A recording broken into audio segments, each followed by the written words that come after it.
maker. You got a little here, huh?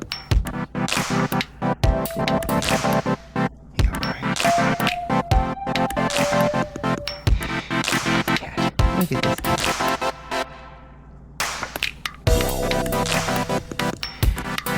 Good kitty. What she wants to be. Right? You want to be your good kitty. Good morning, everybody. How are you doing today? It's Wednesday. It's the day before July the 4th, which means it's July the 3rd. I wonder, I didn't really look it up. I wonder if Red, White, and Boom is tonight or if it's tomorrow night. I would assume it's tonight. People like to do stuff the day before a holiday so that they can drink and then the next morning be unsober. So, and then day drink the rest. I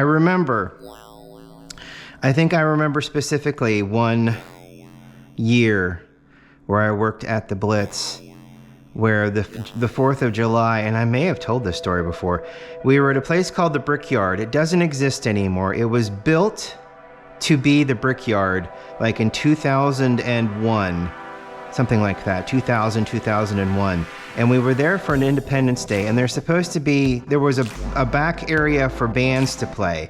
And I just don't think it ever got popular. It had an indoor short venue, a little bit smaller than an indoor pavilion, and then it had an outdoor place for bands. And, you know, they didn't have bands like 38 Special and those kind of bands most of the time. Never really had anything big from what I remember. But 4th of July, the radio station has a party at the Brickyard, and it's sponsored by Sam Adams. So the rep for Sam Adams in the area dresses up like Sam Adams, and you know, he looks like the guy on the side of the bottle. I mean, he's a very good likeness. I remember specifically both the Sam Adams guy and the DJ getting so drunk off of Sam Adams, and the DJ he liked Jack Daniels. He was a Jack Daniels guy.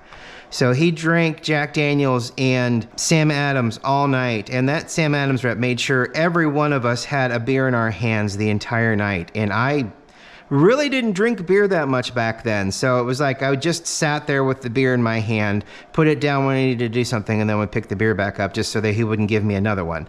Because it's just full beers just all over the place because I'm like putting them down, doing things because it's my job, and then him coming, you need a beer, and giving me a beer. It was just that weird.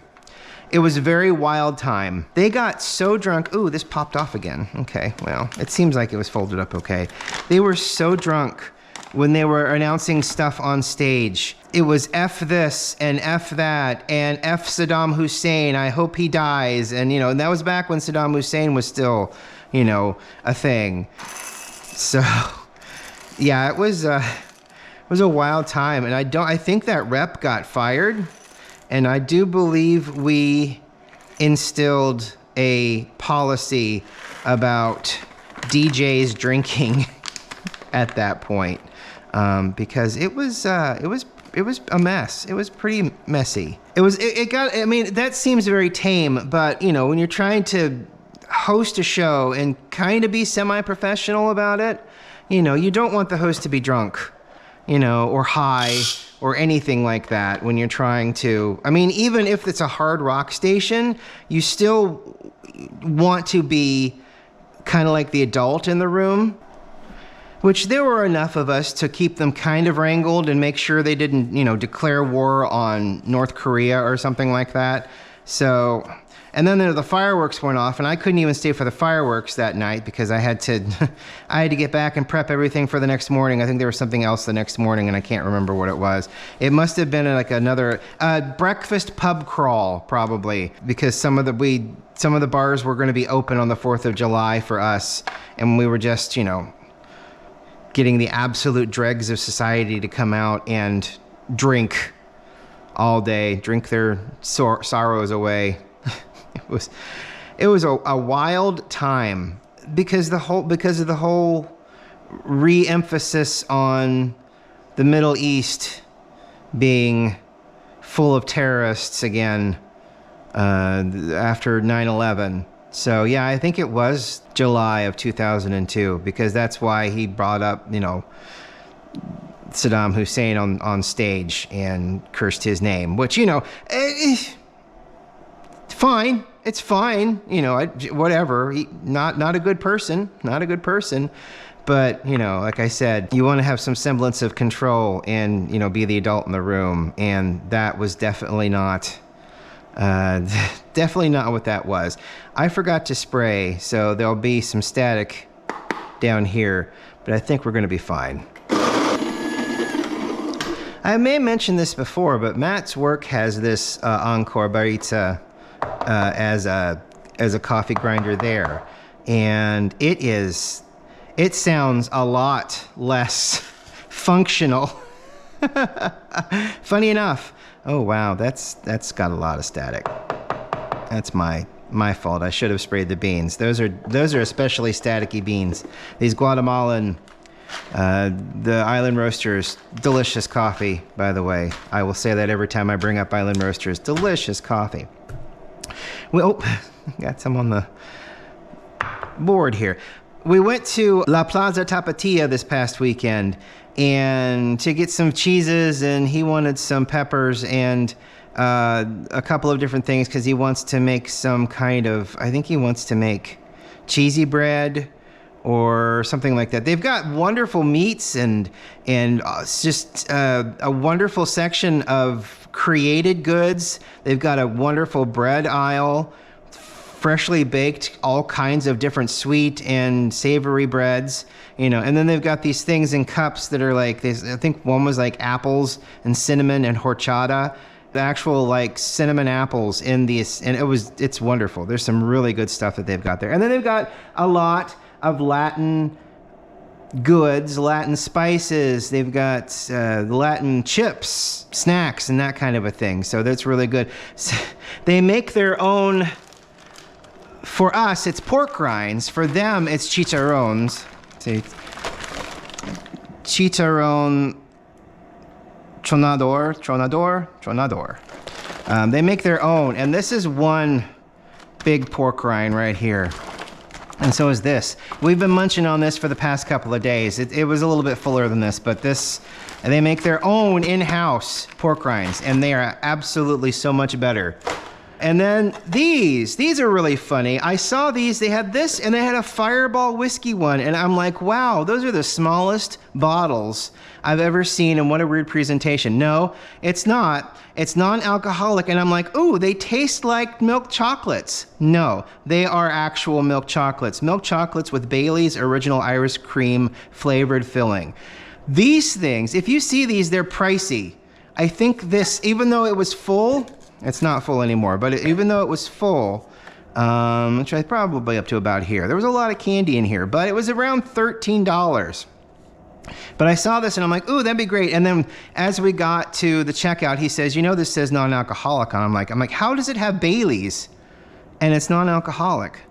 But these are delicious. This is probably the best filled candy like this I have ever had. And it does have a tinge of alcohol flavor, just the smallest bit, but once you get into the nougaty center, oh my gosh. There we go. Delicious. Absolutely delicious. So good. Okay. So this is the clever, which means that the bottom is closed off with a rubber stopper, so we can pour from here, and we'll let it steep. We don't have to bloom because it's going to sit in here and steep. It's basically a steeper and a pass-through. So we're going to get it up as full as we can. I put 35 grams of coffee in there. I know that's a lot of coffee. So we're probably going to try to get it up here to about 450 maybe. There we go. Nice. Very nice. I bought a new mug. I realize now I'm going to have to get a different mug. The new mug that I bought is not going to hold 450 grams of coffee, but I bought this. I mean, I was going to have a coffee yesterday, but I drank out of this mug and I went on about a 20-minute... I solved peace in the Middle East in the 20-minute spiel that I went on with regards to everything that's happening in the world today. So probably won't be drinking from out of this anytime soon.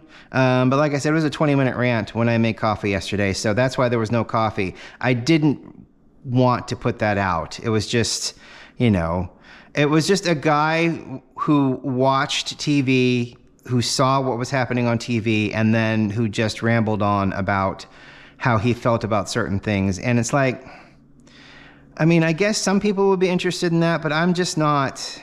I don't know. I just didn't feel like putting that out there. But this mug, I saw it, and I'm like, you know what? I want to have this. I got to have this mug. Because turns out she was. But some people are you know, like saying that that's, you know, ego or stuff like that. We all know. We all knew. We were all right about everything. But she was the person that we put forth and had the platform to speak on. You know, we put people on the pedestals. We have to be willing to follow that pedestal. And, you know, Hillary pointed all of this stuff out during the debates, and then people decided they weren't going to vote. And I'm afraid that's probably going to happen again this time around. And I won't go political about it. I mean, I guess I already have, but yesterday's rant, man, I sat down and I listened to that and I'm like, I can't air this. It was way too much. It was way too much. And it's just, even for me, it was too much. So I'm like, I won't. So we won't. So that one will probably stay on the PC and might not see the light of day ever. There's only one thing I can do, and that's vote. And I will vote. And that's what everybody should be doing. Everybody should be voting. You should be registering to vote, should be voting. Because, I mean, you saw what could have happened.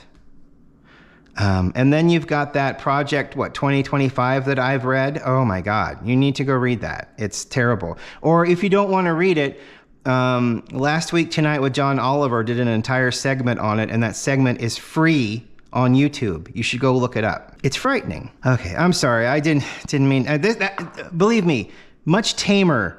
Like I said, I solved peace in the Middle East in that 20-minute rant that I had yesterday while I was drinking coffee.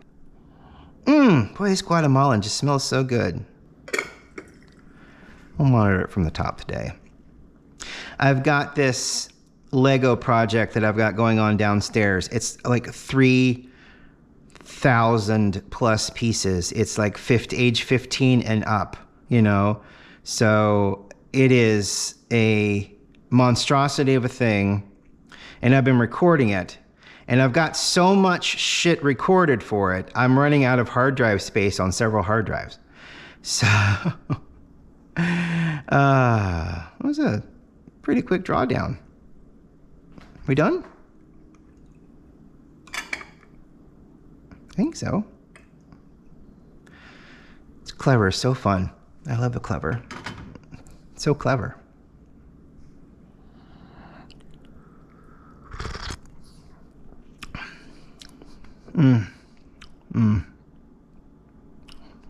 Yes, it's very citrusy.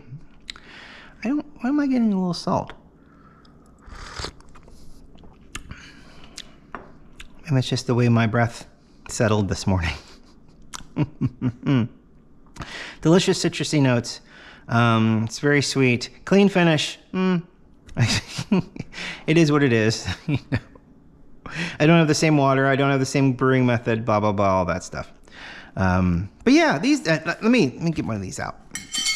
They're adorable. They're adorable little chocolates, and they're in this tube.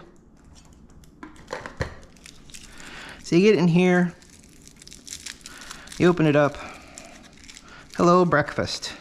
And it's just fun little. It's kind of funny because it looks like the chocolate's bloomed on it just a little bit, so it's not as shiny as it probably was. I think this is dated for like 2025. Or it's not dated at all. That's also very possible. I mean, it tastes fine. It doesn't taste like it's off. But yeah, that's really funny. There's no date to eat by on here. Okay. All right. But, yeah. Oh, it's good chocolate. And the filling is really nice. Yep. And it goes great with coffee. Ooh. Oh, it does go great with coffee. I was bluffing. Now I'm in. Thank you for watching this morning. I really appreciate it. I hope you have a wonderful 4th of July. We'll see you next week, which means I hope you also have a wonderful weekend. Go out and celebrate, have a picnic, watch some fireworks, or don't if you don't want to. Some people are very sensitive to fireworks, and that makes sense. Have a great weekend. We'll see you next Tuesday. Talk to you later. Bye.